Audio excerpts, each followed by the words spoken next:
Assalamu alaikum. Walaikum assalam. Vimuch from UAE. I reverted to Islam last year in April. Is it necessary to change name in Islam? Second question. I was blessed with a baby boy last year, but I did not do Aqiqah. Is it mandatory? If yes, what shall I do to do Aqiqah from UAE? I need your advice on this.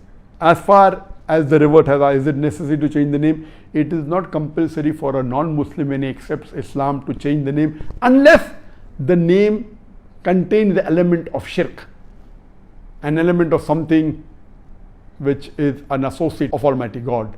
Like if your name is Ram and many people think Ram is Almighty God. So if such elements are there of shirk, then you should change your name. Otherwise, changing your name is not compulsory, but if you change it, it's preferable so that people know you accepted Islam. Give a name which has a good meaning, because meaning has a lot of impact on the human being itself, but changing is not fard.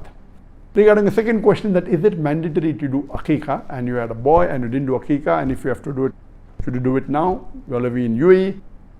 There are different opinions as far as whether Aqiqah is mandatory or not. Some of the scholars say it is fard, but the majority say it is sunnat-e muakkada, and I agree that the right ruling is that doing Aqiqah is sunnat-e muakkada.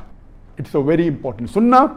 This practice of Aqiqah, slaughtering a sheep in the name of the newborn, is a common practice even of Yawmul Jahiliyyah before Islam came to the Arab country.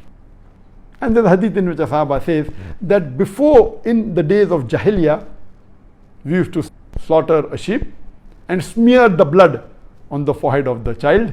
But after we accepted Islam and came closer to Allah subhanahu wa ta'ala, now we slaughter a sheep and we clean the head of the newborn baby and we smear the head with saffron. And the Prophet, there are various hadiths in which the Prophet recommended to do Aqiqah, and the Prophet said that if it's a boy, you have to slaughter 2 sheep of the same kind, and if it's a daughter, then only 1 sheep. And the reasons are there which I've discussed in another part. But doing Aqiqah, it is sunnah to do on the 7th day. But if you cannot do, and if you do later also, it is accepted. Do it as soon as possible. Again, it's not a fard, but if you do it, is preferable. Even if you want to do it now for a child, you can do it. Because it's a boy, you have to slaughter 2 sheep or 2 goats of a similar kind, because it's a boy. Hope that answers the question.